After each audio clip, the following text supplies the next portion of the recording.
Bonjour à tous, merci d'être aussi nombreux de si bon matin. Au nom de toute l'équipe du musée, je suis très, très heureux de vous accueillir à ce colloque sur les musiques ashkénazes en France. Je serai bref, je voudrais simplement remercier Laure Schnapper, la présidente de l'Institut européen des musiques juives, et Hervé Roten, son directeur, d'avoir souhaité que ce colloque se tienne ici. Je dirais que c'est d'ailleurs un lieu assez naturel pour ça. C'est un lieu de diffusion des cultures du judaïsme dans toute leur diversité disciplinaire et diversité culturelle, géographique. Et donc c'est vraiment tout à fait sa place. À cet égard d'ailleurs, je vous invite vivement, si vous ne l'avez pas encore vu, à aller voir soit entre midi et 2, soit un autre jour, pas demain parce que le musée est fermé le lundi, mais un autre jour l'exposition sur le D-Book. Elle donne en quelque sorte un horizon, un contexte à votre problématique. Je vous invite aussi à passer à la librairie ensuite, qui proposera un florilège d'enregistrements et évidemment de très nombreux ouvrages en liaison avec le monde yiddish, le monde ashkénaze, comme il est de tradition à la librairie, qui est une vraie librairie. Juste un mot un peu plus personnel au nom de l'équipe de l'auditorium pour dire qu'on est assez heureux de cette manifestation qui nous donne l'occasion d'entendre sous un mode un peu différent des artistes que nous défendons et que nous avons du bonheur à accueillir dans cette salle et qu'on entendra évoquer leur démarche, ce qui est un peu inhabituel et ce qui est rarement le cas dans les concerts. Et puis un dernier mot pour vous dire que ce qui est possible du point de vue culturel, de programmation culturelle, programmation temporaire dans ce musée, l'est beaucoup grâce aux adhérents. Donc je vous invite vivement à devenir ami du mage. Comme il m'arrive de dire en boutade, c'est moins cher qu'une séance de psychanalyse et ça dure 1 an. Hervé. Ah, pardon. Non, ça marche. Bonjour, donc merci beaucoup au musée de nous accueillir pour ce colloque. Dans la lumière. Oui, pardon. Et oui, alors donc moi je suis Jérôme Clair, donc je suis une sorte de caution académique du projet qui est né au sein d'une équipe de notre grande équipe de recherche qui s'appelle IREMUS, Institut de recherche en musicologie. Donc une petite équipe que j'anime qui est musique et religion. Donc notre projet est parti il y a 2 ans, je crois, et vous voyez, il a fallu 2 ans pour qu'on arrive à le réaliser. Alors moi, je suis très touché aussi d'être ici parce qu'il y a finalement assez peu de temps, j'ai suivi de près l'élaboration de l'exposition sur Thessalonique et la conclusion qui en était un concert magnifique. Et voilà que je me retrouve quelques mois plus tard, passant brutalement donc du monde séfarade au monde ashkénaze. Et donc vraiment, c'est un bonheur. Et je vais donner la parole à Hervé, qui va préciser un petit peu les choses sur le déroulement de ces 2 journées. Merci beaucoup. Merci Jérôme, et merci à Paul Salmona et à toute son équipe, Sophie Andrieux, Joseph Hirsch et toute l'équipe du MAGE, de nous accueillir dans cet auditorium, dans ce lieu magnifique qu'est le musée. C'est vraiment un vrai plaisir. Merci. Antoine Erard et les régisseurs. Voilà, j'apprends ma leçon en même temps. Et donc, voilà, je voulais vous remercier d'être présents et d'être vraiment nombreux à ce colloque. Je voudrais d'abord préciser que ce colloque se tiendra sur 2 journées. Donc, nous avons le plaisir d'être accueillis aujourd'hui par le musée pour tout ce qui concerne les pratiques musicales, je veux dire entre guillemets profanes ashkénazes, c'est-à-dire tout ce qui est chansons yiddish et musique klezmer. Et demain, évidemment lundi, et ça se passera à l'auditorium de l'INALCO, nous parlerons plus spécifiquement de la liturgie ashkénaze, qui est aussi excessivement intéressante et variée. Donc je vous invite, pour ceux qui ne se sont pas déjà inscrits à cette journée et qui auraient la possibilité de le faire, de vous inscrire. Il reste encore des places en ligne sur le site de l'Institut européen des musiques juives. En première page, vous avez un article sur le colloque et vous pouvez un lien pour vous inscrire directement. Faites-le avant ce soir minuit, merci, parce que sinon on ne pourra pas vous avoir sur la liste et ça me fera encore travailler jusqu'à 1h du matin. Donc merci. Je vous signale également qu'en conclusion de ce colloque, il y aura un concert magnifique qui est organisé à 20h à la synagogue de la rue Copernic, concert qui va reprendre tous les grands airs de l'année liturgique ashkénaze, c'est-à-dire ça va être la chant chance, pour tous ceux qui sont là, d'entendre en un concert vraiment les grands airs qui marquent l'année, tout au long de l'année, donc de toutes les fêtes juives, que ce soit bien sûr, nous sommes dans les fêtes actuellement de Tishri, donc Rosh Hashanah, Yom Kippour, Sukkot, etc., mais également Pessah, Shavuot, tous les grands airs, donc par un chœur nombreux avec un soliste, orgue. Voilà, je vous invite donc demain à 20h, c'est pareil, vous aurez tous les renseignements sur la page du site de l'Institut européen des musiques juives, inscrivez-vous rapidement. C'est un concert de rattrapage en fait pour tous ceux qui ne vont à la synagogue que pour Kippour, c'est ça? Voilà, même si pour Kippour ils se sont déjà fait pardonner pour cette année, vous prenez un tour d'avance pour l'année prochaine en vous rattrapant en allant ce soir au concert. Donc vraiment, n'hésitez pas. Je voulais juste, avant de passer la parole à Michel qui va nous présenter donc le programme de cette matinée. Oui, il y a deux Michel, donc voilà, comme ça vous aurez le choix. Vous dire juste un mot que c'est assez émouvant parce que le dernier vraiment congrès ou colloque international qui s'est tenu sur les musiques juives en France s'est passé en 1957, donc ça remonte à vraiment très longtemps, et c'était Léon Algazi qui avait organisé ce colloque. C'est aussi un hommage qu'on peut lui rendre. Léon Algazi, dont nous avons d'ailleurs des documents importants sur le D-Book dans cette exposition. Léon Algazi, un grand monsieur de la musique juive, et il y avait ce colloque qui a duré plusieurs jours, ça a été une semaine entière, des musicologues, mais des musiciens aussi prestigieux, des compositeurs comme Darius Milhaud, Alexandre Tanzmann, et qui ont vraiment parlé de ces musiques-là. Malheureusement, à cette époque-là, il n'y avait pas de captation, il n'y avait pas d'Internet, donc on n'a pas de traces de ce qui s'est dit ou ce qui s'est passé réellement, à part quelques archives.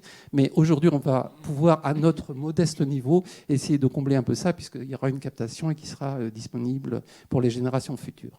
Voilà, je m'arrête là. Je vous souhaite par avance un très bon colloque et une très bonne journée. Merci Hervé. J'allume cette chose. Très, très simple. Il est rouge, donc il est allumé, non? Il doit y avoir un truc quelque part.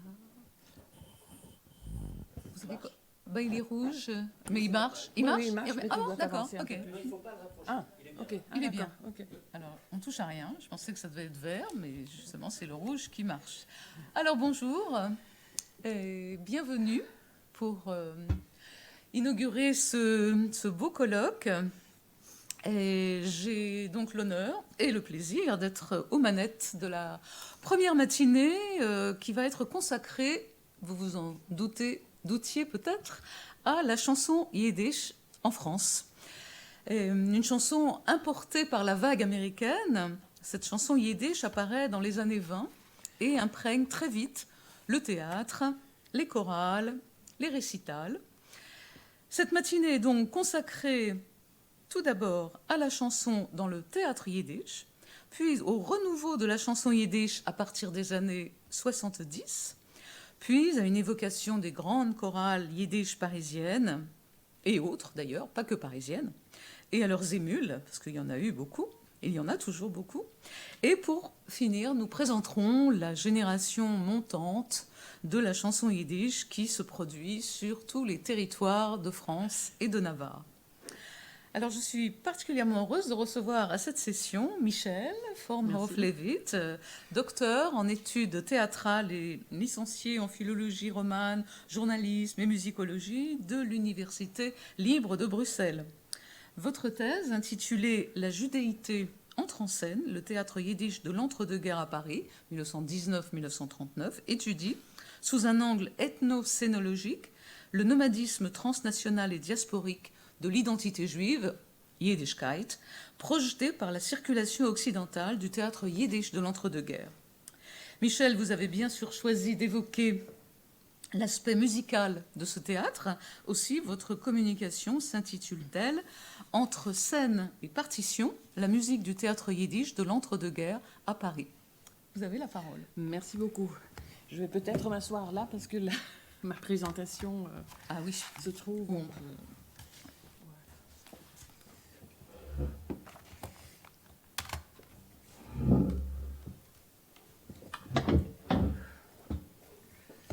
Alors...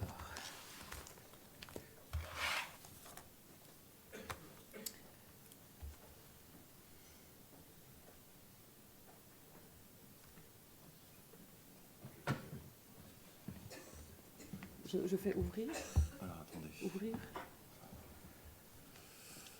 C'était celle-ci. Ouais.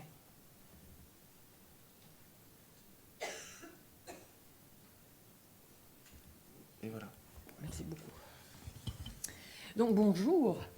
Je remercie les organisateurs de ce colloque et en particulier Michel Taubert pour m'avoir offert l'opportunité de présenter une nouvelle perspective sur la musique ashkénaze.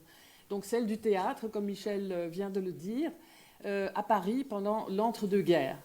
Ma contribution est donc basée, comme il l'a dit, sur ma thèse que j'ai soutenue en décembre 2023, portant sur le théâtre yiddish à Paris pendant cette même période, avec une attention particulière, merci, une attention particulière à la mise en scène de la judéité.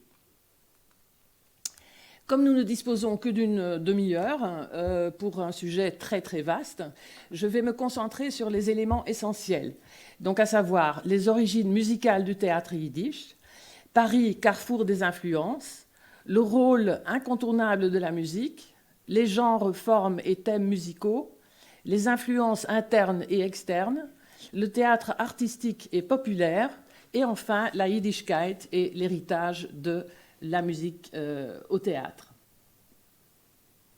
Donc tout ceci avec l'objectif de vous immerger dans cet univers musical qui est absolument passionnant, vous allez l'entendre.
Un jour, quelqu'un m'a dit, je ne sais plus qui c'était, mais il a dit « Sans musique, il n'y a pas de théâtre yiddish ».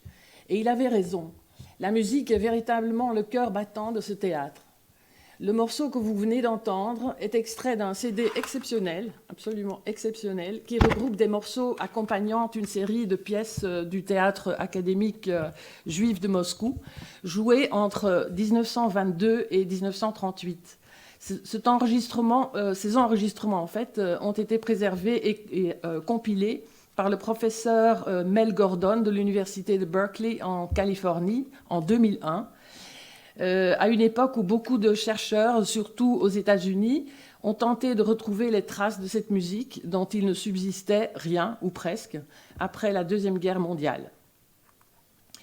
Que la musique soit au cœur du théâtre yiddish moderne n'est pas un hasard.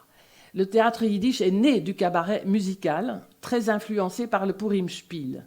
Des batronymes, donc ces conteurs et musiciens itinérants, se déguisaient pour leur rôle dans des scénettes avec des chansons humoristiques ou sentimentales, créant un lien très fort avec leur public.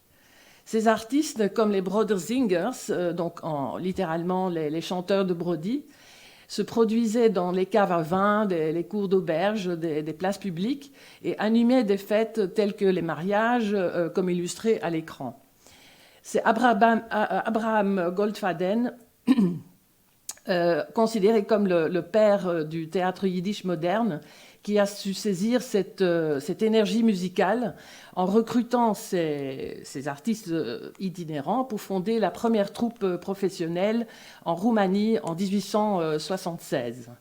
Depuis, ce théâtre n'a pas cessé d'évoluer tout en gardant la musique comme noyau de la performance, que ce soit dans sa forme artistique ou populaire. Comme nous allons le voir, cette fusion entre narration et musique reste un élément fondamental du théâtre yiddish. L'on pourrait dire que c'est vraiment un théâtre musical qui lui donne son caractère unique. Entre 1919 et 1939, Paris, alors considérée comme la capitale de l'art et du divertissement, devient un véritable pivot de l'Europe occidentale pour le théâtre yiddish. La communauté juive, la deuxième en Europe après Varsovie, y compte 150 000 personnes, dont 50 000 sont établies de longue date et 100 000 immigrés de l'Europe de l'Est entre 1880 et 1925. Excusez-moi. L'effervescence est extraordinaire, mes recherches absolument extraordinaires, puisque mes recherches ont révélé, contre toute attente, près de 1000 pièces différentes jouées dans quelques 60 salles de spectacle lors de 4000 représentations sur la période envisagée, ce qui prouve bien que ce théâtre n'occupait pas le rôle marginal qu'on lui prêtait avant mes recherches. L'offre combinait... attendez, parce qu'ici je trouve...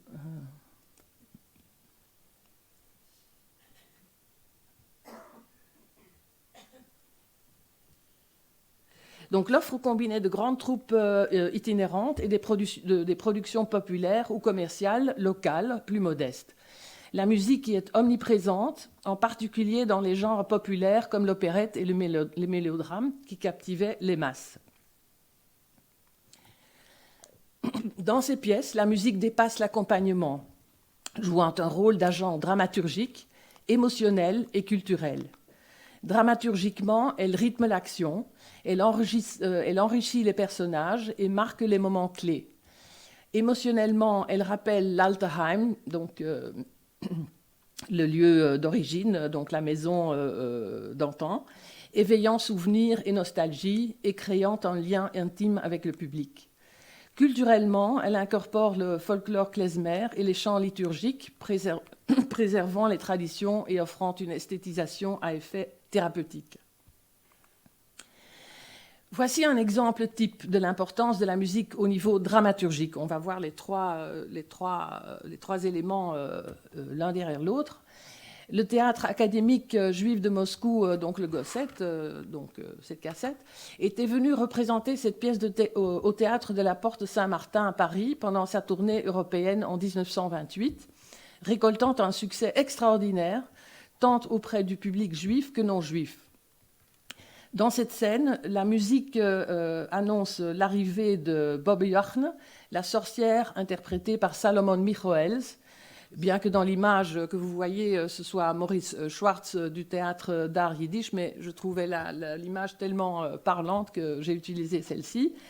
Il s'agit d'ailleurs d'un témoignage assez émouvant, sachant que Michoels est considéré comme l'un des plus grands acteurs du théâtre yiddish de l'époque. Avec ces mots, donc, je suis Bobbe Joachne, donc ich bin Bobbe Joachne. La sorcière révèle son complot contre Mirele, qu'elle compte aller vendre sur le marché pour une belle somme d'argent. Et la musique accompagne donc son entrée en scène, créant une atmosphère inquiétante qui accentue la tension dramatique de cette scène.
Un autre exemple assez fascinant est celui du roi Lear, une adaptation yiddish de Shakespeare qui était, avec Tolstoï, l'auteur étranger, on va dire, le plus traduit en yiddish. Dans cette scène, Salomon Michoels, encore lui, incarne le vieux roi qui entre pour rencontrer ses filles et leur annoncer la division de son royaume. Sa démarche est lourde, il avance, tête baissée, et ne regarde personne. La musique, sombre et menaçante, anticipe les conflits qui se dessinent et se transforme en marche solennelle, renforçant la gravité de ce moment décisif.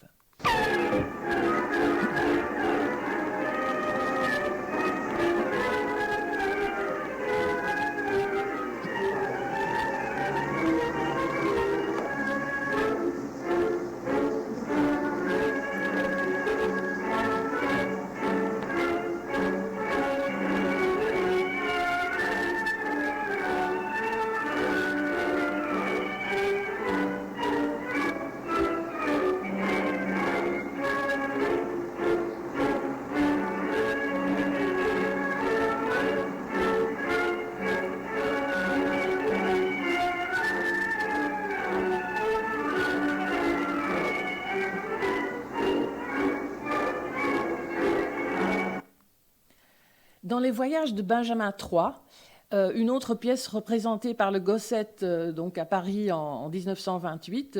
Gosset, c'est donc l'autre nom pour le théâtre juif le théâtre académique juif de Moscou. Donc à Paris en 1928, Mendel raconte l'histoire de deux personnages naïfs quittant leur shtetl natal pour un grand voyage à la découverte d'Israël. Épuisés et affamés, ils finissent par s'endormir sur deux bancs, plongés dans un rêve de festin. La musique orchestrale de Lev Pulver, douce et apaisante, les berce et les transporte dans un monde de Kartoffeln et de gefilte Fisch. Elle accentue à la fois la tendresse de leurs rêves et la tristesse de la réalité, capturant l'essence de leur quête. A gute Nacht, Binyomi, du Schloss. Schloss. Senderu und du Schloss. Schloss.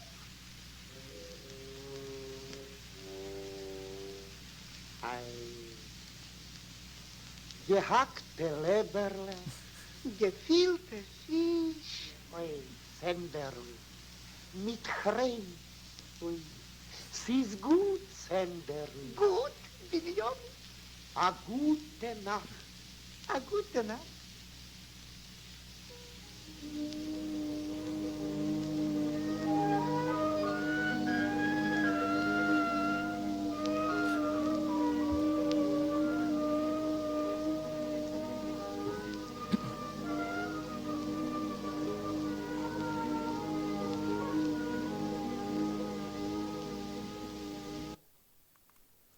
Passons maintenant au pilier émotionnel, avec Leben im Shtetl, qui signifie la vie dans le shtetl. Ce type de musique utilisé dans les pièces de théâtre nous transporte dans les villages juifs d'Europe de l'Est, évoquant les souvenirs d'un temps révolu et une vie communautaire empreinte de tradition. La mélodie nostalgique rappelle les joies et les peines du quotidien. Ce lien émotionnel puissant fait ressurgir l'identité collective, en maintenant vivantes les racines culturelles de la communauté.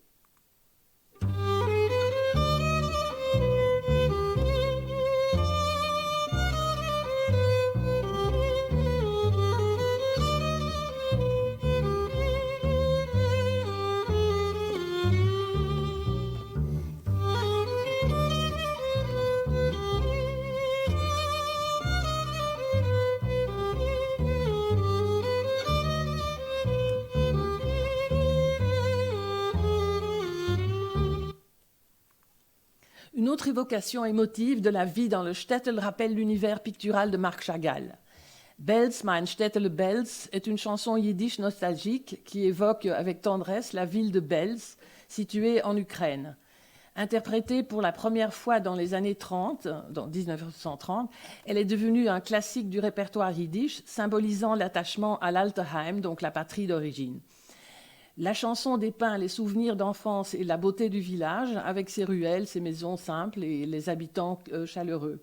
Elle incarne la mélancolie et la nostalgie d'un monde révolu, ravivé par la mémoire et l'amour des racines. Ce n'est pas par hasard que j'ai choisi une illustration de Chagall, puisque c'est lui qui avait créé les premiers décors et costumes pour le théâtre académique juif de Moscou en 1919 déjà. fühlte man sich in meinen Kinderjahren. Pinkt wiederholen wird mir alles vor. Wie seht euch durch die Welle, in dus Heimale, wo sie hab gepflanzt, oi, oi, oi, Belz, mein steht alle Belz, mein Heimale dort, ich hab meine kinderliche Jugend verbracht, oi, oi, oi, Belz, mein steht alle Belz, mein Heimale dort, ich hab meine kinderliche Jugend verbracht. Et donc, c'est ce type de chanson qu'on pouvait retrouver dans le théâtre, donc que ce soit Belz ou un autre shtetl. Donc, c'est pour vous donner l'atmosphère générale de ce type de chanson. Alors, sur un autre registre, donc une autre illustration de Chagall, voici un extrait d'un Schlaflied, une berceuse, comme on a pu en entendre dans l'opérette Das Jiddische Harz, où une mère reconnaît le fils qu'elle avait abandonné, l'enfant, lorsqu'il lui chante cette chanson. Avec ses paroles apaisantes, Schlof, Schlof, Schlof, berce l'auditeur dans une atmosphère de tendresse et de nostalgie. La musique douce et enveloppante incarne la chaleur et la sécurité d'un foyer, rappelant l'intimité d'une mère chantant pour endormir son enfant.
Alors, le troisième pilier, donc le pilier culturel, nous renvoie au trésor de la culture yiddish.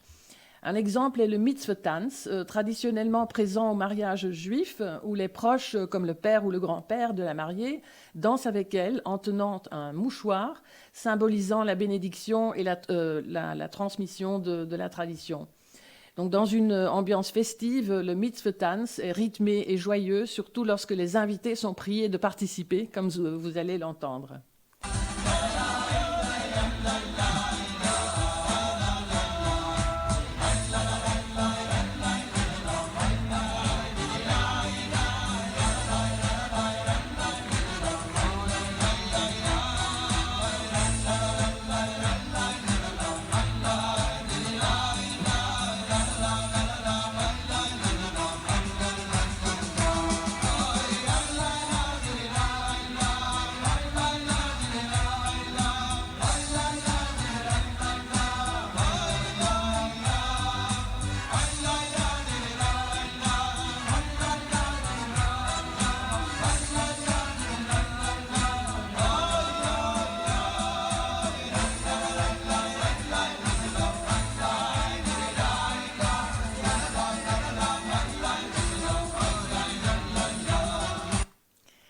Alors, un autre exemple, Tanzt, Jideler Tanzt, est à la fois le titre d'une revue jouée par le Warschauer Kleinkunsttheater, donc die Jiddische Bande, une troupe de cabarettistes itinérants de Varsovie, et le titre d'une chanson qui était devenue un véritable tube. C'est une chanson festive et entraînante qui signifie « danser, petit juif, danser », avec une mélodie rythmée issue du folklore juif ukrainien. Donc, elle invite à danser à la célébration malgré les épreuves de la vie. Donc, d'abord jouée pendant 2 mois d'affilée à Paris en 1938, la pièce fut reconduite pendant 1 mois à la demande du public. Ce collectif s'est produit au théâtre Lancry, ce théâtre yiddish mythique dans le 10e arrondissement et au théâtre des Folies Belleville dans le 20e arrondissement, où vivait la plus grande partie du prolétariat juif immigré. Alors, Shabbat connaît pas. Les théâtres étaient ouverts le vendredi soir et accueillaient un public juif en mal de sociabilité et de remémoration de ses racines communes.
Donc, par ailleurs, cette pièce fait écho, d'ailleurs, de là, cette illustration, elle fait écho au plus grand succès populaire de l'entre-deux-guerres à Paris, donc, j'insiste, succès populaire, Die Rumänische Chassene, donc le mariage roumain, joué d'innombrables fois dans une dizaine de théâtres différents à Paris. Alors, passons maintenant à un autre moment de célébration avec un Freiler. C'est une danse traditionnelle juive pleine de vie et d'énergie, souvent exécutée au théâtre yiddish. Comme son nom l'indique, le Freiler symbolise la joie collective, souvent interprétée lui aussi lors de mariages ou de fêtes.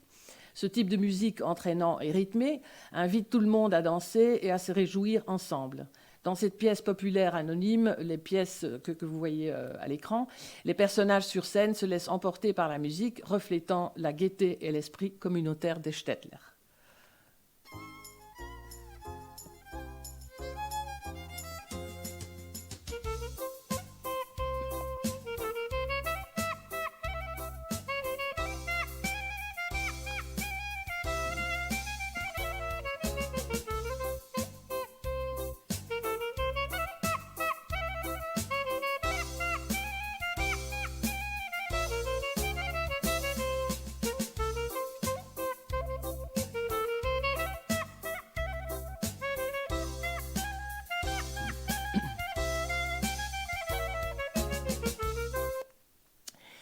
Donc, comme vous avez pu l'entendre, la musique dans le théâtre yiddish est très variée en matière de genre, de forme ou même de thème. Elle se divise principalement en 2 grandes catégories, on pourrait dire donc la musique orchestrale et la musique vocale. La musique orchestrale inclut le klezmer, les compositions originales et la musique vocale. Pardon, et les mélodies cantoriales. Elle est souvent utilisée pour créer des atmosphères, qu'elles soient festives, dramatiques ou spirituelles, et accompagne les actions ou les moments clés des pièces de théâtre d'art, comme nous venons de le voir. La musique vocale, par contre, quant à elle, fait généralement appel à des airs folkloriques traditionnels et des chansons qui explorent les thèmes universels tels que la nostalgie, l'espoir, la vie quotidienne. Elle comprend des berceuses, des complaintes, des chansons de célébration ou de travail. Le théâtre yiddish s'inspire de traditions musicales juives, comme on l'a entendu, intégrant des éléments liturgiques, folkloriques et des adaptations modernes. Les chants liturgiques ou cantoriaux ajoutent une dimension spirituelle. Empreints de ferveur et de supplication, ils évoquent des émotions intenses liées à la foi et l'identité.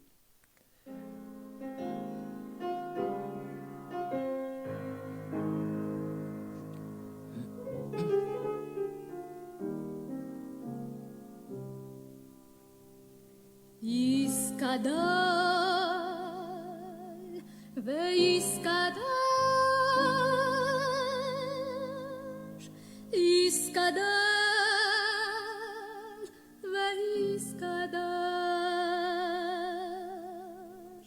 wie vor seinen Scheunentor soll geheiligt sein die Show. Mire Bahaweinen Zion Rash, Iskadar ve'iskadar.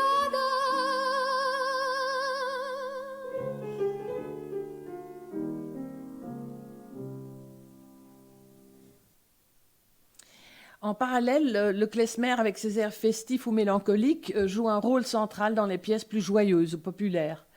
Les instruments typiques comme la clarinette et le violon apportent une couleur musicale unique, évoquant les fêtes de village et la culture du shtetl. Enfin, les adaptations de la musique yiddish mélangent influences classiques et populaires avec les airs traditionnels, créant un style hybride. Cela rend le théâtre yiddish plus accessible et attrayant pour un public élargi. En réinventant la musique tout en respectant ses racines, ces adaptations offrent un témoignage vivant de la culture juive. Dans le théâtre yiddish, la musique varie considérablement entre les productions artistiques et populaires, vous allez le voir. Alors que les petites troupes se faisaient accompagner par 2 ou 3 musiciens au violon, à la clarinette, à l'accordéon, le théâtre d'art, plus élaboré, employait généralement un grand orchestre, parfois jusqu'à 20 musiciens, créant des atmosphères complexes et immersives, souvent nécessaires pour les productions ambitieuses ou plus intenses. Les compositeurs collaboraient alors étroitement avec les metteurs en scène pour que la musique serve la dramaturgie. Ce travail de composition se faisait souvent de l'autre côté de l'Atlantique, en Amérique, avant de revenir en Europe sous forme de partitions ou de disques.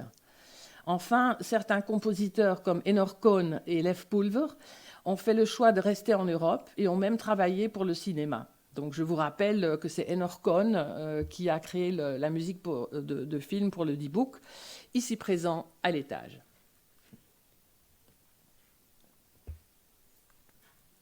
Je vous propose maintenant d'écouter quelques extraits de musique orchestrale pour le théâtre d'art, parfois accompagnés de la voix, et je passerai ensuite au théâtre populaire.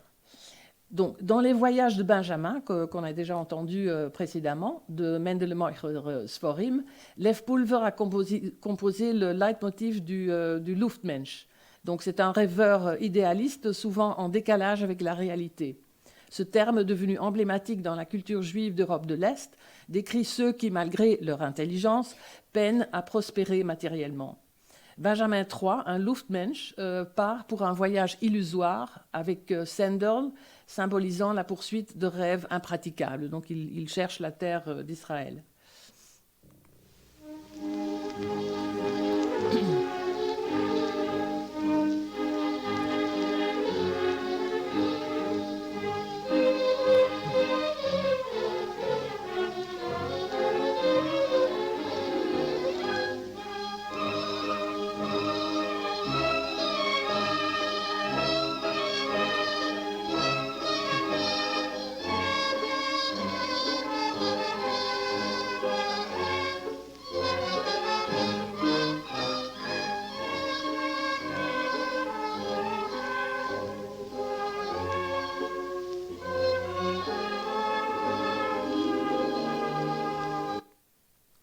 Dans le gros lot de Sholem Aleichem, représenté par le Gosset à Paris en 1928, Schimmele Soroker, un tailleur pauvre, gagne une fortune, mais la perd vite, retrouvant finalement la simplicité et le bonheur. La chanson folklorique humoristique Mit a Nodel on a Nodel, donc avec aiguille, sans aiguille, illustre ce personnage et son lien avec la pauvreté et l'espoir. Elle symbolise la lutte pour survivre où l'aiguille devient un outil de subsistance et un symbole de fragilité, rappelant que même de petits objets peuvent inspirer espoir et résilience. Je n'ai pas trouvé l'enregistrement original de la mélodie, et les paroles font partie, mais les paroles font partie du patrimoine ashkénaze de chansons de travail. Donc sans doute, sur scène, à ce moment-là, la musique a été retravaillée par Poulvert.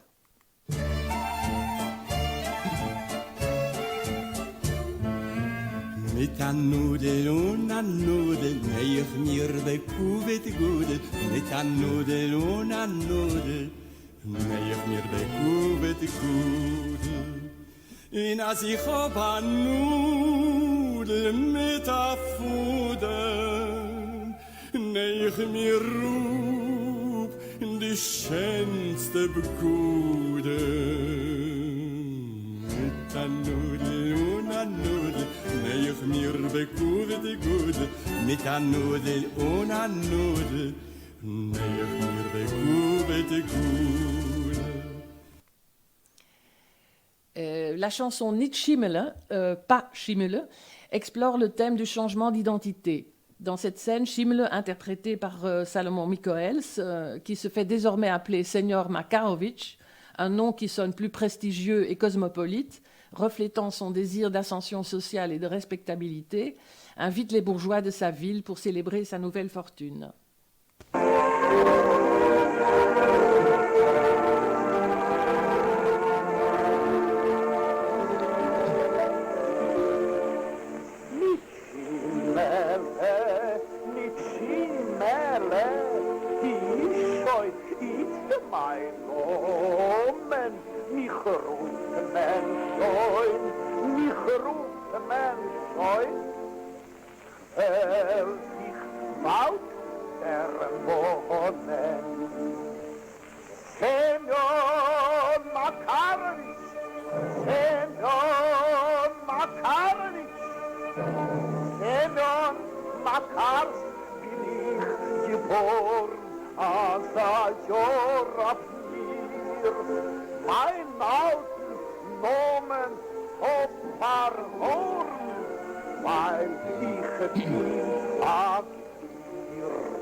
Donc vous avez, je suppose, reconnu l'air.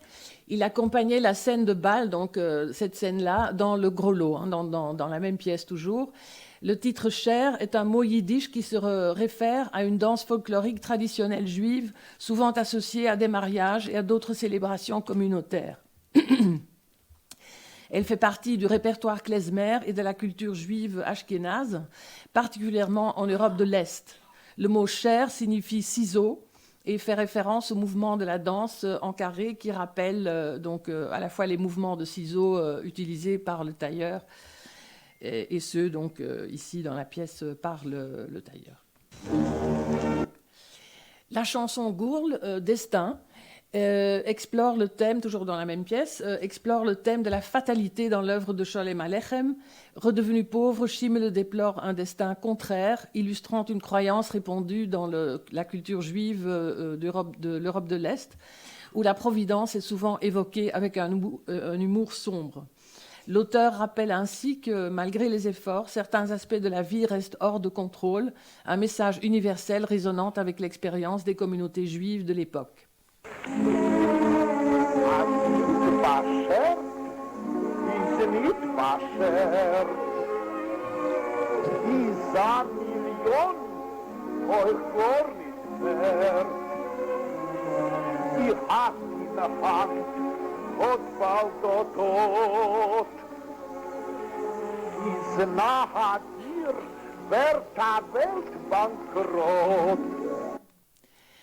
Alors, dans La sorcière d'Abraham Goldfaden, interprétée par le Gossette à Paris en 1928, la musique orchestrale de Joseph Akron, ou Akron, s'accompagne elle aussi de la voix. Une nouvelle fois celle de Salomon Michoels. La chanson de Hotsmach est un moment emblématique qui incarne l'esprit humoristique et satirique de l'œuvre de Goldfaden, qui avait lui-même composé la musique à l'origine. Donc, il utilise cette chanson pour développer le personnage de Hotsmach, donc un charlatan au centre de cette comédie. Ce personnage est un escroc qui prétend avoir des pouvoirs magiques, exploitant la crédulité des autres à des fins personnelles.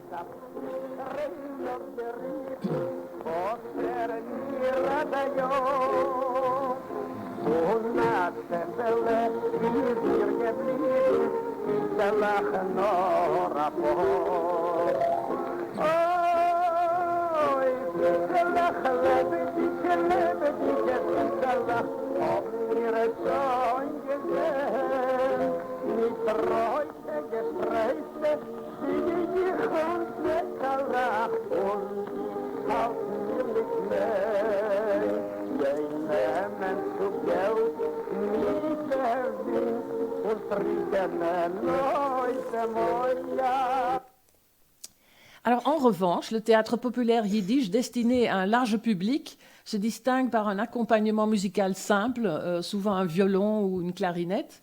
Il privilégie la chanson avec des thèmes comme l'exil, l'immigration, le travail, la romance ou la vie quotidienne. Ces chansons, que l'on pourrait qualifier de pop ethnique, utilisent souvent des mélodies existantes très plébiscitées, juives ou même françaises, avec de nouveaux textes. Les directeurs de théâtre populaire affichaient d'ailleurs le nombre de ces numéros pour attirer le public. Il y en avait parfois jusqu'à 20 dans la même pièce. Et in fine, le public venait plus pour les chansons que pour la pièce elle-même.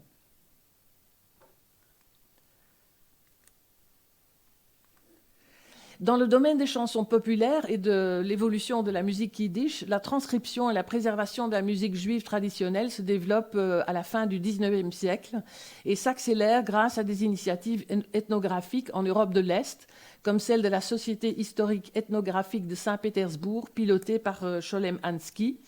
Je vous rappelle, donc c'est l'auteur du book, contribuant à l'étude du folklore juif. Beaucoup de musiciens juifs de l'Europe de l'Est émigrent aux États-Unis, d'Amérique.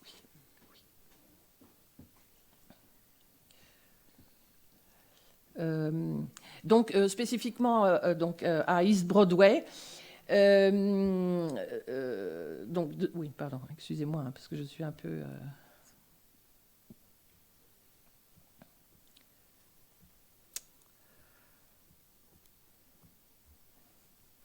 Donc, beaucoup de musiciens vont aux États-Unis et New York devient un véritable centre de développement du théâtre yiddish, spécialement à Broadway, fusionnant donc où il s'est créé des chansons qui font appel au ragtime, au jazz, qui font fureur à cette époque. Donc cette nouvelle vague, inspirée par la quête de la Golden Medine, la terre des opportunités, du rêve américain, fait partie de cette mouvance. Donc dans sa chanson fétiche, dont elle a écrit elle-même les paroles, Abi Gesund, Molly Picon, qui est venue à Paris donc en 21, en 31 et en 32, célèbre avec humour l'importance de la santé, rappelant la relativité des défis de la vie.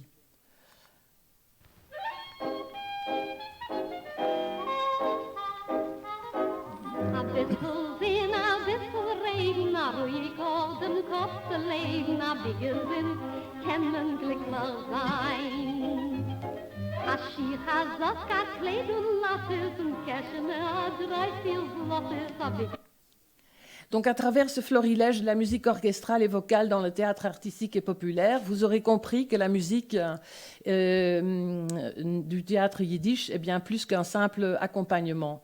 Elle incarne l'identité ashkénaze ou la yiddishkeit.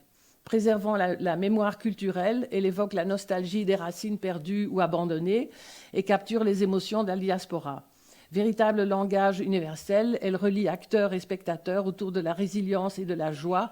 Le concept du pinteleïd, cette essence spirituelle juive indestructible, symbolise une flamme intérieure qui résiste à l'oubli et à l'assimilation.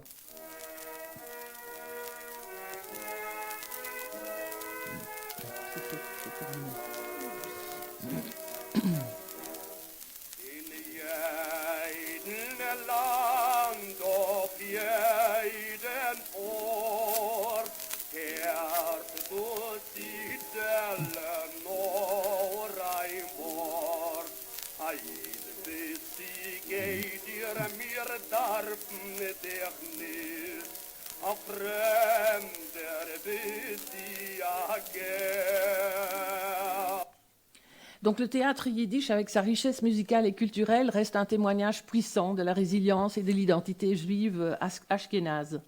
Que ce soit à travers la musique orchestrale ou les chansons populaires, il conserve l'âme de la communauté tout en intégrant des influences locales comme le jazz.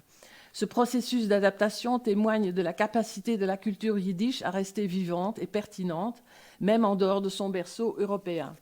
Aujourd'hui, ce théâtre reste un vecteur de mémoire et de transmission culturelle, véhiculant des émotions universelles et un sentiment d'appartenance qui continue de toucher des générations, assurant ainsi la pérennité de cette expression unique. Donc pour conclure, je vous laisse avec cette belle réflexion sur le théâtre yiddish de Jacob Kalisch, qui était donc le mari et l'impresario de Molly Picon. Il disait « Le théâtre est comme une synagogue, seulement au lieu de prêcher au peuple, nous chantons pour lui. » Merci beaucoup.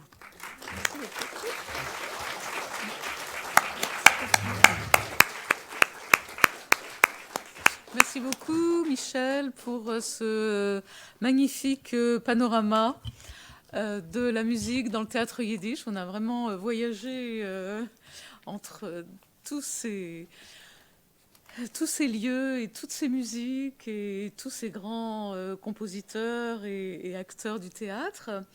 Et nous allons maintenant ouvrir, si je puis exprimer ainsi, le bal des tables rondes.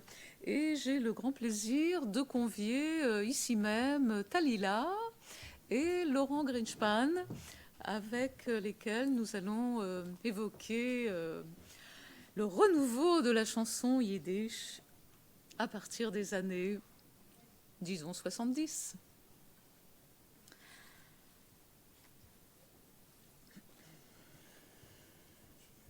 Ah oui, du coup, ah oui, ok.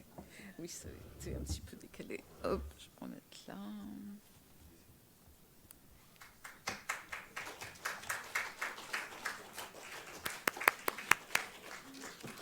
Je peux pas me les comme vous sentez. comme vous voulez. Oui, c'est pas tellement une table ronde. Ben oui, c'est toujours pareil, ces tables rondes qui sont rectangulaires. Voilà, bon, on va essayer de faire un demi-cercle. Voilà, une toute petite introduction pour vous mettre dans l'ambiance. Donc, à partir des années 70, un mouvement de retour, en gros 70, fin 60, mouvement de retour à la langue, à la culture yiddish se dessine en France. La chanson yiddish s'incarne à travers des chanteurs et des chanteuses, des musiciens accompagnateurs et compositeurs, et des créateurs de ce qu'on pourrait nommer, après tout, pourquoi pas, la nouvelle vague de la chanson yiddish. Comme le souligne Hervé Rotten, ici présent, dans le livre d'introduction au CD de Jacques Grobert, produit par l'IEMJ, Institut européen des musiques juives, je cite, « Mai 68 marque le début du courant folk qui prône une reconnaissance des particularismes culturels régionaux et des langues minoritaires. Les musiques bretonnes, basques, corses et yiddish sortent peu à peu de l'ombre. C'est à peu près à cette époque, vers 66-67, que quelques musiciens issus des mouvements de jeunesse juive fondent le groupe Kol Aviv, qui interprète des musiques, des danses, des chants hébreux et yiddish. Le groupe va obtenir en 73 la reconnaissance du grand public avec l'inoubliable séquence du film Rabbi Jacob, de Gérard Horry, dans lequel Louis de Funès interprète une danse racidique aux côtés des danseurs de Kol Aviv sur une chorégraphie de Ilan Zaoui et une musique de Philippe Gumplovitch et Vladimir Kosma. Au début des années 70, les chanteurs yiddish en France sont peu nombreux et font pour la plupart partie d'une génération née avant la guerre. Je cite Sarah Gorby, Leia Le Fischer, Genia Fireman, Lionel Rochman, Ben Zimet, et c'est alors qu'apparaît Talila. Talila, merci d'avoir accepté d'être avec nous aujourd'hui. Vous incarnez, on peut le dire, la chanson yiddish en France à travers vos nombreux albums, pour n'en citer que quelques-uns. Yiddish, Le Chant du Monde, Papyrossen, Yiddish Café, Enfance, Mon Yiddish Blues, Le Temps des Bonheurs, sans oublier Notre langue d'intérieur, un ouvrage composé de textes qui ont accompagné vos récitals, ainsi que d'inédits.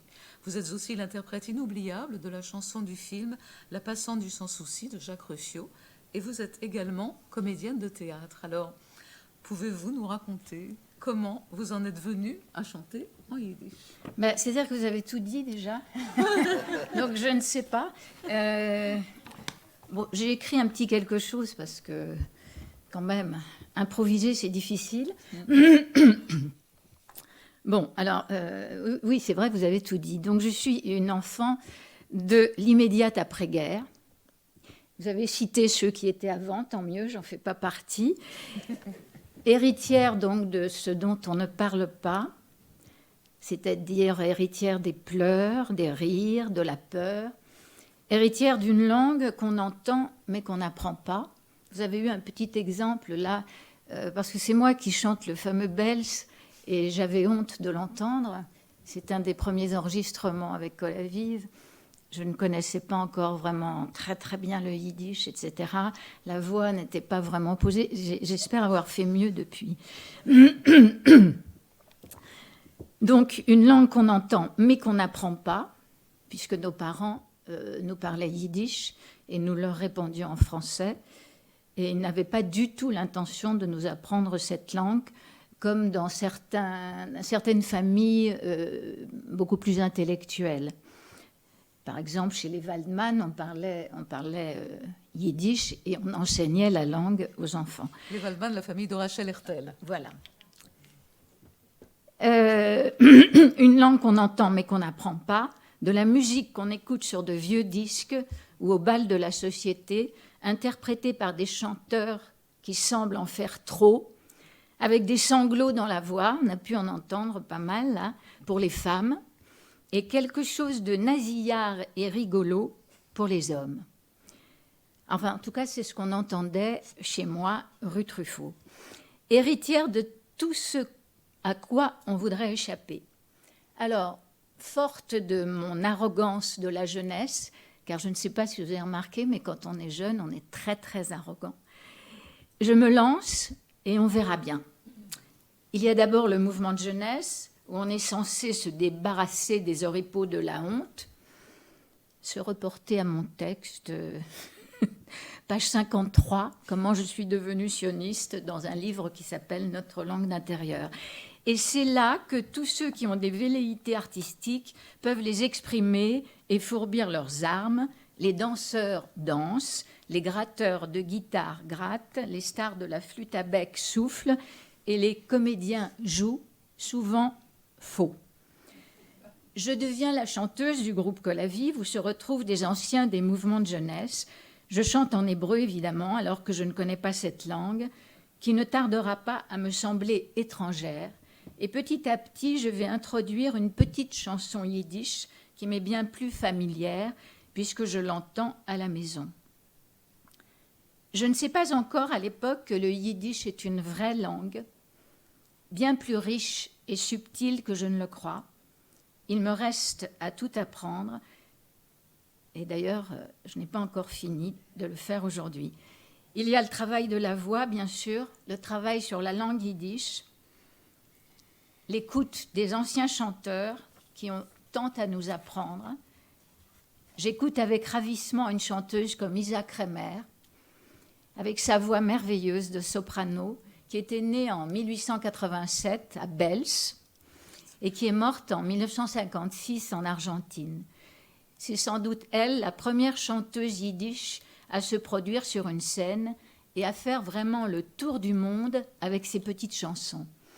Évidemment, la facétieuse Molly Picon, que vous avez pu entendre dans Abby Gesund aux États-Unis, qui me fait adorer les chansons du théâtre musical yiddish américain et dont je ferai grand choix.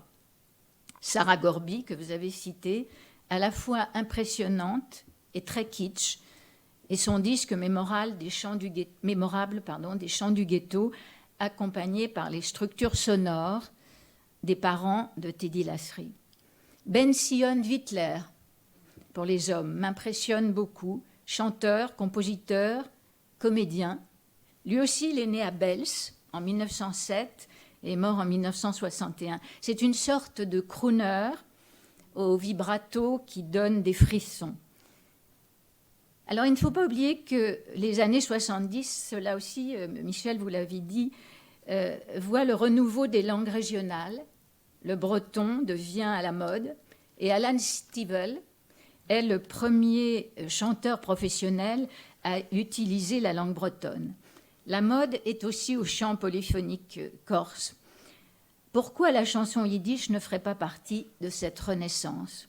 D'autant plus que dans ces années-là, Israël et les Juifs ont une image positive et leur folklore se fait entendre dans les radios nationales et mieux encore à la télévision. On n'appelle plus cela d'ailleurs folklore, mais musique du monde. Cela sonne moins ringard.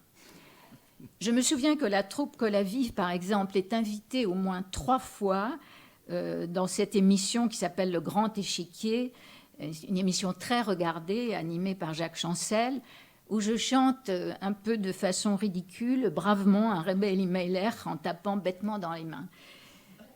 Impensable de nos jours. Je ne parle pas de l'interprétation, mais de l'invitation à la télévision. Nous participons aussi à la foire au vin de Nantes, où nous représentons le pays, nous représentons Israël. Encore plus impensable maintenant. La liste est longue des scènes qui s'ouvrent à la chanson yiddish et permettent d'échapper à l'entre-soi communautaire. Mais cette renaissance n'aurait pu avoir lieu sans le talent, la créativité, l'originalité, le génie, sans a priori, de certains musiciens qui ont mis toutes leurs qualités au service des chansons yiddish, en tant qu'arrangeurs et accompagnateurs.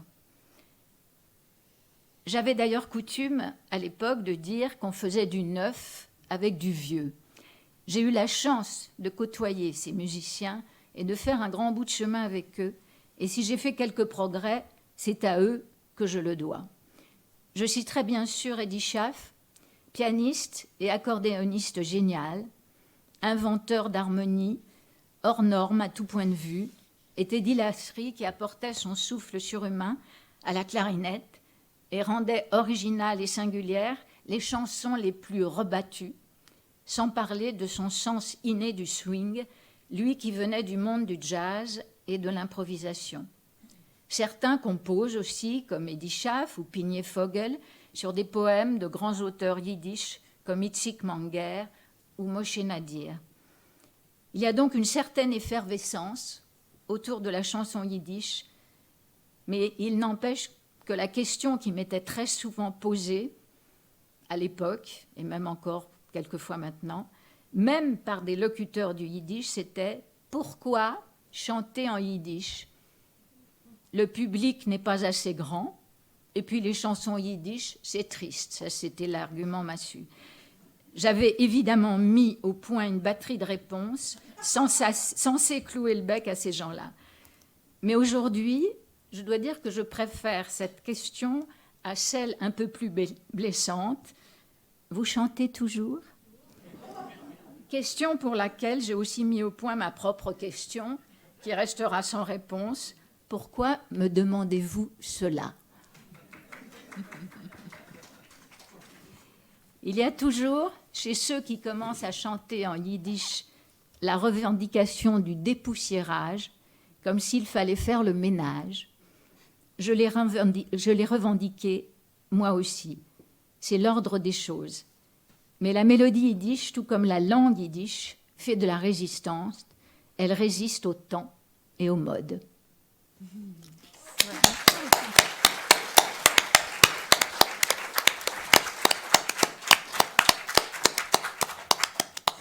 Merci beaucoup Talila pour cette très belle évocation. Et bien sûr, je voulais vous parler de vos musiciens, mais vous les avez présentés bien évidemment avant ma question. Alors, une petite question cependant. J'aimerais que vous parliez un petit peu de vos choix de répertoire, parce qu'on a, comme on l'a vu, un éventail. Et pour quelles raisons avez-vous fait ces choix? Les raisons sont très difficiles. La raison même de chanter en yiddish. On me demandait souvent pourquoi vous chantez en yiddish. Je ne savais pas que répondre, donc j'avais aussi une batterie de réponses. Enfin, en tout cas, une réponse qui était demander aux psychanalystes peut-être. Enfin, si, j'ai quelques... Je sais un tout petit peu pourquoi, mais pas très très bien. Mes choix, je l'ai dit en parlant de Molly Picon, j'ai beaucoup aimé, j'aime toujours les chansons du théâtre musical yiddish, dont certaines me font penser à l'opéra de Katsu. Enfin, j'y voyais quand même quelques ressemblances, des chansons de cabaret, où on peut jouer à la femme fatale, c'est sans doute ça aussi qui me plaisait. Les paroles ne sont pas toujours extraordinaires. Ce sont par exemple, vous avez un exemple avec la chanson de Molly Picon, Abi Gesund, qui, quand on l'a traduit, il vaut mieux ne pas la traduire, d'ailleurs, quand on fait un spectacle, parce que c'est un peu décevant. Du moment qu'on a la santé, tout va bien. Voilà. C'est un peu gênant de chanter ça. Mais la musique, je la trouve merveilleuse. Et effectivement, j'étais sensible aux musiques du théâtre musical yiddish américain.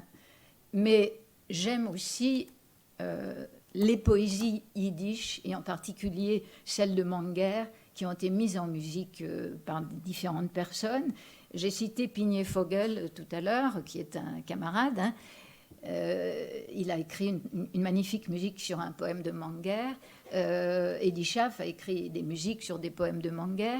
Et donc j'aime aussi interpréter ces poètes, parce que parfois on a envie de dire des choses de grands poètes yiddish, et de faire connaître ces poésies, qui passent peut-être plus facilement accompagnées par la musique. Puis il y a aussi quand même votre goût prononcé pour le théâtre.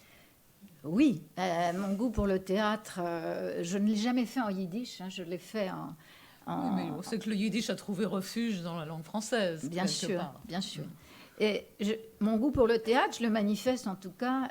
Je me suis rendu compte que c'était ennuyeux de traduire les chansons yiddish dans un récital de chansons. Ça fait un petit peu scolaire. Et je me suis dit que je pouvais très bien les introduire en racontant ma vie. C'est un peu moins scolaire. Ma vie n'est pas scolaire, donc, sauf quand j'étais prof de français. Et donc, c'est aussi faire du théâtre. C'est un mélange, voilà, mélange théâtre, chanson. On les joue, les chansons, vous le savez, puisque vous chantez. On ne peut pas se résoudre seulement à interpréter des notes. D'ailleurs, il y a un monsieur qui m'avait dit, quand j'étais très très jeune, c'est-à-dire il y a très longtemps, il m'avait dit « ça ne suffit pas d'avoir une belle voix, faut aussi interpréter ». Ce que je faisais sans doute très très mal à l'époque. Et maintenant que j'ai moins une belle voix, j'interprète plus. Alors, est-ce que vous connaissez Laurent Grunschmann? Oui, bien sûr, je le connais. Nous le connaissons, oui. Depuis des années, des années. Des années, avec grand plaisir, avec joie. Oui. Et est-ce que vous avez eu l'occasion de travailler un petit peu ensemble? Mais oui, nous avons travaillé ensemble, je ne sais plus quand, il y a longtemps. Il y a longtemps. Et il n'y a pas si longtemps non plus. Et il n'y a pas si longtemps. Rappelle-toi, Céline Masson. Oui. Nous avons participé à un spectacle de Céline Masson, où tu avais composé des musiques. Oui, et puis j'avais composé également d'après une poésie de Pérel Alter, que tu as si magnifiquement bien interprété. J'avais oublié. Sédèque de Marek Alter.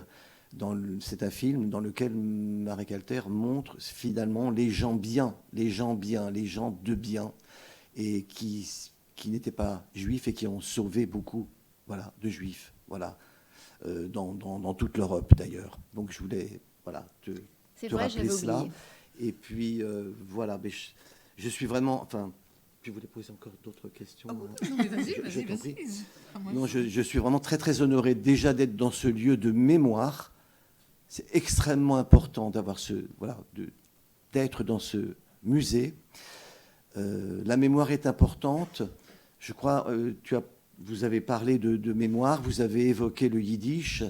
Pourquoi le yiddish? Pourquoi la chanson yiddish? Je crois que la chanson yiddish, c'est universel et ça nous permet de ne jamais désespérer. Et d'ailleurs, ce mot désespérer, il y a le mot espoir. Et quand on espère, moi je préfère le mot courage, d'être toujours courageux. Et je pense même aux résistants qui n'ont jamais désespéré et qui ont été toujours courageux. Donc le yiddish, c'est une langue de mémoire, comme ce musée, qui préserve cette mémoire. Et je tiens à le dire. Et Dalila, je voulais aussi te dire toute ma gratitude parce que quand j'étais plus jeune, je t'ai écouté avec le trio. Je voudrais rendre hommage également à Teddy Lasry, un génie de la musique que j'ai eu l'honneur de connaître un petit peu. Voilà. Et pour moi, c'était un maître, un grand, grand maître. Il savait tout faire parce que le yiddish, c'est universel en ce sens que il y a tout dans le yiddish. Il y a à la fois la mémoire européenne, la mémoire de la République, la mémoire de la laïcité. Il y a la mémoire juive, la mémoire chassidique, la mémoire aussi issue des traditions religieuses, la mémoire du respect aussi. Je crois que c'est très important. Et tu disais aussi pourquoi chanter en yiddish. Encore une fois, c'est une forme de résistance à l'oubli. On a besoin aujourd'hui de résister encore plus, autant aujourd'hui que, bien malheureusement, avant aussi, bien sûr. Et c'est une langue qui existe toujours, qui n'est pas morte, et grâce à des très très grands artistes. Donc j'ai évoqué la mémoire de Teddy Lasry, et tu as évoqué aussi Eddie Schaff et Pierre Mortarelli, oui, qui formaient le trio Yiddish Blues, c'est ça. Je peux te dire, là, un jour, j'ai dû, comme ça, rapidement remplacer Eddie lors d'un concert que tu avais donné au théâtre Sylvia Montfort. À l'époque, on appelait ça le carré Sylvia Montfort. Et alors là, mais je ne peux pas remplacer Eddie, c'est pas possible. C'est dingue, quoi. C'est incroyable. Donc j'ai écouté la cassette qu'ils avaient réalisée ensemble. J'ai écouté ça jusqu'à... J'en pouvais plus, quoi. J'ai écouté ça des heures en boucle sur une cassette. À l'époque, c'était des cassettes. Et qu'est-ce que fait Eddie à ce moment-là? Mais qu'est-ce qu'il fait, Teddy? Mais c'est formidable. Mais je les ai écoutés dans le jazz, dans la musique. Et tes disques aussi, exactement, je les ai écoutés en boucle et tu m'as vraiment nourri. Je le dis d'une fond du cœur et modestement, j'ai été nourri par tes chansons, par ton âme. Et en même temps, Michel Taubert, voilà, parce qu'il y a deux Michel. Oui. Je peux te couper justement. Oui, là, voilà. Je voudrais, parce que je ne t'ai pas présenté, Laurent Greenspan. Alors je te dis tu, parce que évidemment, oui. Une complicité de tant et tant d'années. Laurent Greenspan, tu es pianiste, tu es compositeur, tu es professeur agrégé de musique. Et puis depuis toujours, on l'aura compris, tu es animé par l'envie de transmettre. Alors, tu as commencé merveilleusement à raconter comment tu as commencé à accompagner les chanteurs en yiddish. Oui. Et pourquoi la chanson yiddish? Toujours la même question lancinante. Toi qui as une formation musicale, on va dire ultra classique. Oui, tout à fait. Et je voudrais juste terminer. Non, mais vas-y, tu as la parole maintenant. Par rapport à toute la vie musicale, moi, je me suis dit, je vais préparer quelque chose. Voilà, ces papiers, comme ça, c'est un petit peu à l'image, parce qu'on va évoquer également la mémoire de Jacques Grobert, ses chansons de Jacques Grobert.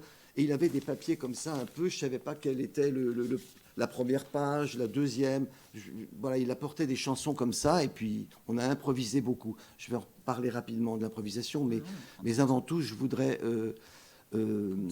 honorer également Rosalie Becker, qui a... avec laquelle ma femme ici présente, Betsy, qui sont toutes les deux, Rosalie et Betsy, des immenses personnalités, parce qu'elles ont, jusque dans les années 2005, à peu près 2006, elles ont formé un duo extraordinaire, à la fois de yiddish, d'hébreu, et en même temps, et je vais revenir là-dessus, de français et d'anglais et de musique classique. C'est-à-dire que Mozart côtoyait le yiddish. Et c'est en cela que le yiddish est universel. On peut, à côté du yiddish, on fait un récital de yiddish, et en même temps, on l'a fait, Michel, pendant des dizaines d'années, chanter en français. L'un n'empêche pas l'autre. Il y a cet accueil. Le yiddish, c'est l'empathie. C'est comme ma grand-mère disait, écoute, elle m'appelait Loulkelou, écoute Loulkelou, prends un banane pour la route, alors que j'avais une station de métro à faire, ou 2 stations pour rentrer chez moi. Enfin bon, je dis, mais écoute, ça va. Oh non, tu es tout en sueur, tu as couru encore. Voilà, le yiddish, c'est ça, c'est s'occuper de l'autre aussi, savoir si l'autre est en bonne santé. Et quand mes grands-parents aussi, on a voilà. Mais Michel a évoqué Joseph Akron, c'est un très très grand compositeur. Je me souviens d'une image aussi, ce qui m'a donné aussi l'envie de faire quelque chose par rapport à non seulement la musique yiddish, la chanson yiddish, mais tout ce qui concernait la musique juive, avec tout ce qu'elle comprend de culture musicale aussi. Il avait pris un petit disque 45 tours avec je crois que c'était Davy Early, musicien, un grand violoniste des années 50-60. Il me dit, Laurent, je veux absolument que tu écoutes cette mélodie de Joseph Akron avant que tu repartes chez tes parents. Oui, Pépé, je lui disais, mais oui.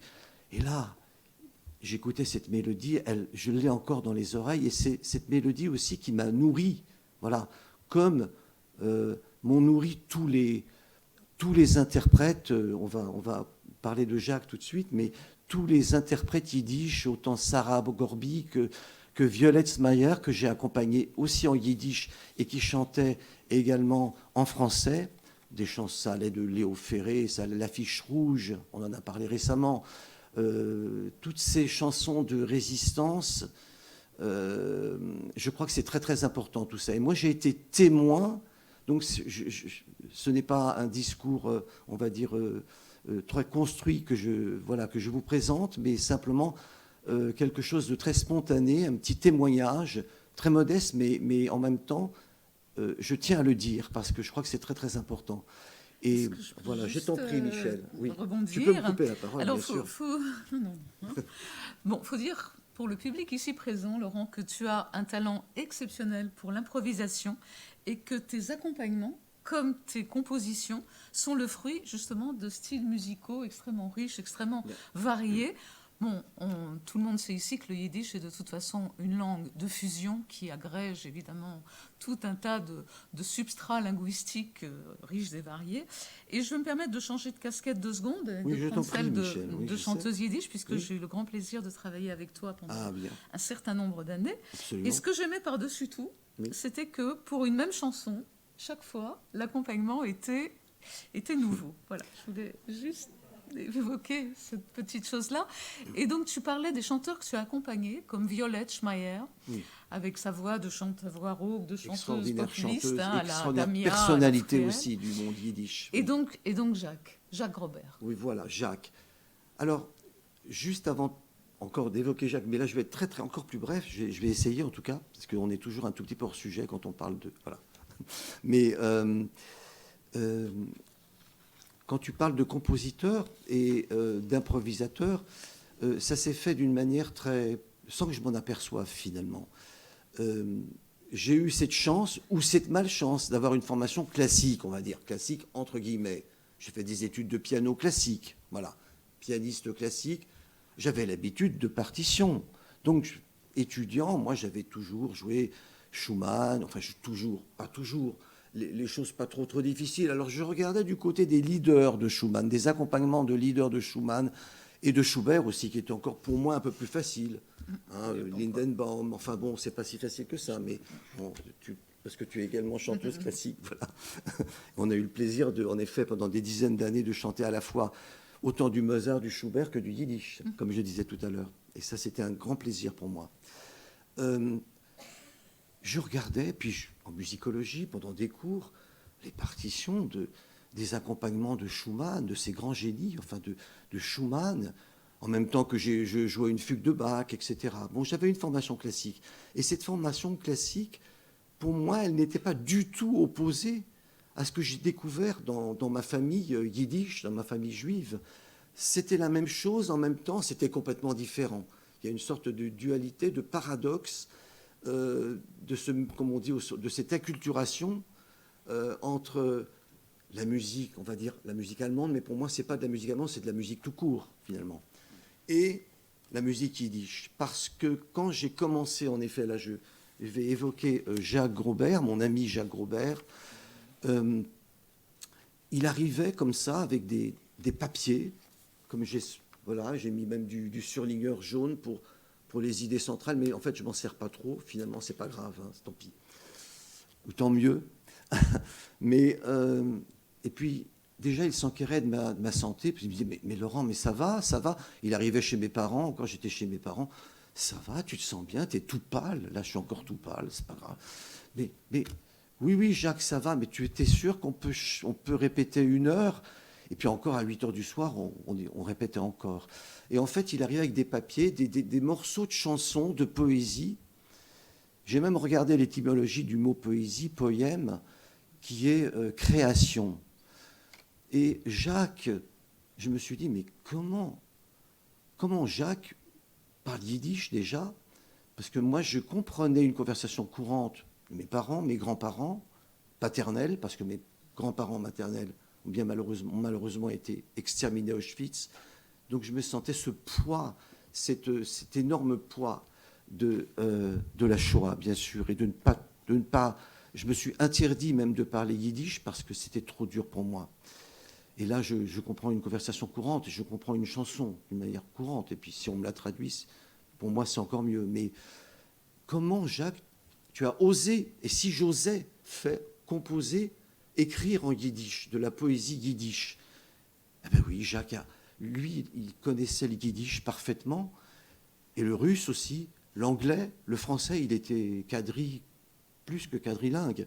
Il était professeur de collège et documentaliste, il connaissait beaucoup de choses. C'était quelqu'un mais pas seulement au niveau de la connaissance, c'est au niveau de son âme. Il arrivait chez mes parents et on habitait au 3e étage et je me demandais s'il ne s'était pas trompé d'étage. Quelquefois, il se trompait d'étage. Ah, Laurent, t'es pas au 4e. Donc, non, on était bien au 3e étage. Et j'ai eu l'impression que quand on commençait à travailler à 14 heures, on n'avait pas fini à 20 heures. Et puis, entre-temps, venait, comme tu l'as dit, Michel, Violette, venait Batia Baum aussi, venaient d'autres artistes, d'autres poètes. Et je ne faisais pas la différence entre des poètes et des chanteurs. Pour moi, c'était la même chose. C'était encore une fois, une école de Paris yiddish. Je le dis avec la distance que je peux prendre aujourd'hui. Je ne m'en suis pas aperçu. Mais on était un petit groupe, amateur, moins amateur, plus amateur, peu importe. Ce n'était pas le problème d'être amateur ou professionnel. C'était le fait de transmettre. Et Jacques l'a fait, puisque, en fait, son idée, je pense, comme il était professeur, il a été professeur et documentaliste, il voulait transmettre à sa fille d'abord, et puis aussi après à ses élèves, le yiddish. Et il a fait chanter yiddish dans une chorale, charade, je crois, c'est ça. Et on aura l'occasion, je pense, vous l'entendrez ce soir, charade. Et quand j'ai entendu ça, il m'a dit, est-ce que Laurent, tu acceptes que ton arrangement soit superposé parce qu'à l'époque, il n'y avait pas tellement au niveau de la technologie, ce n'était pas extraordinaire, mais il a superposé mon accompagnement dans une cassette à sa chorale d'enfants qu'il avait créée. J'ai été extrêmement ému. C'est d'abord l'émotion. Le yiddish, c'est d'abord l'émotion. C'est la transmission, mais c'est d'abord sur le plan émotionnel. C'est un déplacement du corps. Et de 14h à 20h, quand on répétait avec Jacques Grobert, on avait l'impression d'avoir... J'y pensais pas à l'époque, mais je me dis, quand j'écoute aujourd'hui quelquefois des podcasts sur la théorie de la relativité, parce que je ne comprends rien, mais en même temps, c'est parce que je ne comprends rien que j'aime bien l'écouter. On avait l'impression de dire E égale M, c'est non pas au carré, mais au cube. Donc, c'était 2 fois la théorie de la relativité, 3 fois la psychanalyse, 4 fois, il a même composé des chansons en rap. Il a chanté Al Capone, il a chanté du jazz, il a chanté à la fois des chansons en français et en yiddish, donc c'était des chansons bilingues, comme on dit aujourd'hui, ce qui est complètement nouveau. Mais je ne m'en suis pas aperçu sur le coup. Moi, j'étais épuisé après ces répétitions. Et d'autant plus que je lui dis, Jacques, il me semble que la dernière fois, on a répété en ré mineur. Oui, mais Laurent, on va essayer ré mineur. Donc j'essayais sur mon piano, ré mineur, tout ça. Non, tu peux un petit peu plus... Voilà, comme il ne connaissait pas la musique, lui, il avait cette chance de ne pas connaître la musique classique. Cette chance extrême, finalement. Mais moi, j'ai quand même eu cette chance, encore une fois, comme je disais tout à l'heure, de connaître un petit peu les accompagnements des leaders de Schubert, Schumann, et puis voilà, de la musique classique. Donc je sortais de ça, et j'ai essayé on va dire, de faire une symbiose entre, et on l'a fait à Michel ensemble, avec grand plaisir.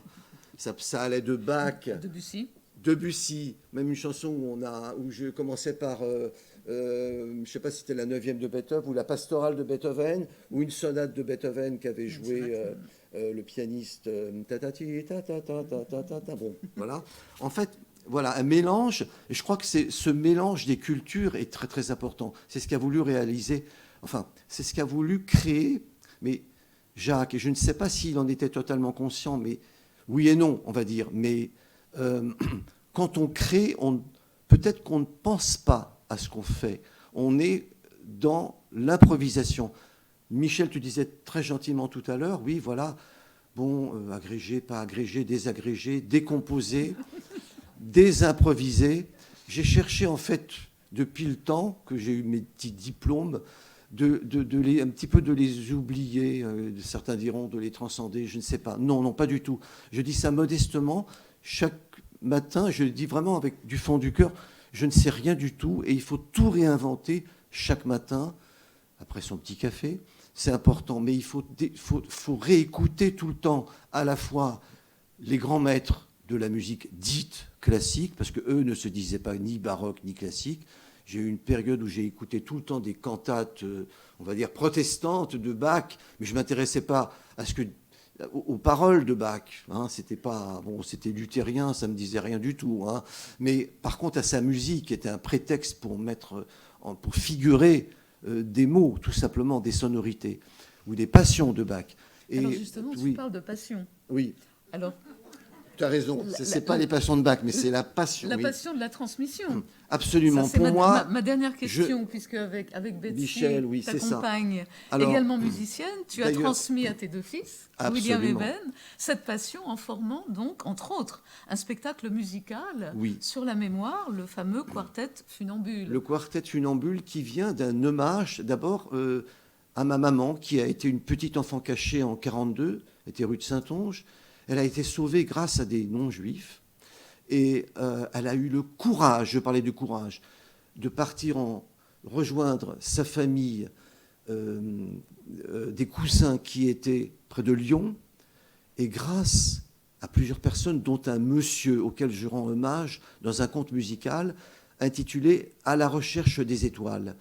Et c'est un conte en français, mais pour moi, avec des musiques, bien sûr, que j'ai imaginé à partir peut-être de chansons yiddish. Donc on est très proche de la chanson yiddish, mais en même temps, comme je le disais tout à l'heure, qui ont été influencés par la musique dite classique.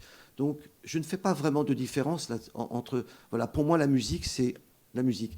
Et c'est pour moi un énorme honneur que de voir mes enfants jouer, continuer de faire de la musique.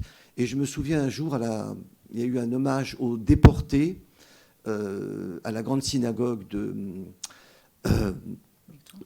la Victoire, et j'ai pris la chanson Kinderjahre Donc il n'y avait pas les paroles, mais de Gebertig, Kinderjahren, mes années de jeunesse que tu as si bien interprété, vous avez si bien interprété, Talila, Michel, et tellement connu aussi, beaucoup de petits-enfants des années 30 la chantaient, et je le dis avec beaucoup d'émotion. Et j'ai fait un arrangement un peu comme une invention de Bach, à 2 voix, un peu comme le faisait Bach, et donc j'ai un tout petit peu fait une symbiose entre comme une invention à 2 voix de Bach dans une fugue de Bach, et en même temps, tout en préservant l'esprit de la musique yiddish. Et mes 2 enfants, William et Benjamin Greenspan, ont interprété cette chanson au violoncelle pour Benjamin, au violon pour William. Et là, ils continuent leurs études et ils jouent à la fois, ils passent de cette musique yiddish à Schoenberg, avec le Pierrot lunaire, qu'ils ont interprété il n'y a pas très longtemps en Belgique, et à Messiaen, à Dvorak. Et en même temps, quelquefois, ils me jouent justement dans ce quartet funambule, parce que de ce conte musical dans lequel j'évoque ma mère, Hélène Greenspan, qui est une petite enfant cachée, comme je l'ai dit tout à l'heure, j'ai extrait un spectacle qui s'appelle le quartet funambule à la recherche des étoiles, que nous avons produit plusieurs fois au Théâtre de la Vieille Grille, d'ailleurs, et dans lequel mes 2 enfants, ma femme qui était au piano, parce qu'elle joue bien mieux que moi du piano, hein, voilà, mais moi j'ai composé les parties piano et les parties violon et violoncelle, qui étaient extraits de ces chansons en français, mais qui étaient encore une fois empreints peut-être de la mémoire, j'en suis sûr même, de la mémoire du passé, de la mémoire du passé et du présent. Pour moi, le passé et le présent ne font qu'un, et c'est une façon pour moi, encore une fois, d'avoir le courage de résister à l'oubli. Voilà. Merci beaucoup, Laurent. Merci Michel, merci Talila. Alors pour terminer cette session, et avant d'aller prendre un petit café, je voudrais non pas terminer, mais ouvrir cette évocation de Jacques Robert, qui malheureusement n'est plus avec nous, disparu trop tôt. Donc Jacques Robert, vous l'aurez compris, pour ceux qui ne l'ont peut-être pas connu, chanteur, compositeur, poète, oui. En un mot, et pour reprendre le titre d'une célèbre pièce de théâtre, le baladin du monde yiddish. Jacques Robert demeure présent par ses textes, par ses musiques, par ses interprétations, puisque l'IEMJ et Hervé Roten ont publié ce magnifique CD de Jacques Robert qu'on doit pouvoir trouver, j'espère, ici, à la librairie. Selon Bernard Weisbrot, Berl Weisbrot, professeur de yiddish et fils de Kive, un des fondateurs de la bibliothèque Médem en 1929. Bref, selon Bernard, Jacques Robert a dépoussiéré la chanson yiddish en l'actualisant. Il l'a intégrée à la culture française et non ghettoisée. Alors Jacques Robert est né à Paris en 1951 dans une famille juive polonaise immigrée. Il enseigne le russe, comme tu l'as dit. En 1978, c'est la rencontre avec la grande chanteuse bessarabienne Sarah Gorby, à Paris, qui va lui donner des cours et va lui transmettre de nombreuses chansons de son répertoire yiddish, mais aussi russe et tzigane. On a dit que Jacques était professeur de russe, donc cette langue n'avait pas de secret pour lui. Mais Jacques va côtoyer aussi des chanteurs plus modestes, mais également transmetteurs, comme Ozer Kafka, pour ceux qui se souviennent. Et il va suivre la voie tracée par ces 2 artistes. Au début des années 80, toujours sous l'impulsion de Berl Weisbrot, Jacques crée avec Violette Schmeyer, déjà citée, Batya Baum, notre grande traductrice, qui nous a quittés l'année dernière, et Paul Spiegelman, un acteur du théâtre yiddish, un groupe artistique que vont rejoindre Yitzhak Niborski, Hélène Engel, Catherine Grobert, épouse de Jacques. Le groupe présente à Paris et en province des spectacles de poésie yiddish, de chansons, et en 86 paraît Alors évidemment, de loin, la cassette collective, le Pan Doré, qui a été enregistré lors d'un spectacle à Oui, Strasbourg, à Strasbourg, en oui. 84-85. Cassette collective. Laurent est au piano, Odile Lavaux à l'accordéon, Michel Gorlitsky à la guitare. Il y a un livret avec les traductions, avec la translittération, tout ce qu'il faut pour mettre à la portée du yiddishiste néophyte qui veut apprendre à chanter. Et chez Jacques, évidemment, tous ces mots de la langue vont éveiller ceux entendus pendant l'enfance et qu'il parle, lui, avec ses parents. Tout le monde n'a pas eu la chance d'avoir des parents qui ne parlaient pas forcément directement yiddish. Jacques, lui, maîtrise la langue et chanter en yiddish, c'est faire revivre, bien sûr, les disparus, les grands-parents. C'est aussi un défi collectif. Et surtout chez Jacques, ce qui est complètement innovateur, c'est les chansons contemporaines, qui parlent de notre vie, qui parlent de la psychanalyse, vous en entendrez un petit extrait ce soir aussi, qui parlent des sans-abri, qui parlent de la perestroïka, du Proche-Orient, tu l'as dit, Al Capone, etc., etc. Et je ne peux que vous conseiller, bien évidemment, d'acquérir, alors ça c'est à la Maison de la Culture Yiddish, le recueil de chants yiddish, de pas tous les chants, puisque Jacques en a composé 80, mais certains chants yiddish qui ont pu voir le jour, malheureusement en même temps que la disparition de Jacques. Lui n'aura pas vu cette partition, mais il y aura mis la dernière main. Oui. Donc chansons d'enfance, d'amour, d'errance, d'humour, chansons à caractère social.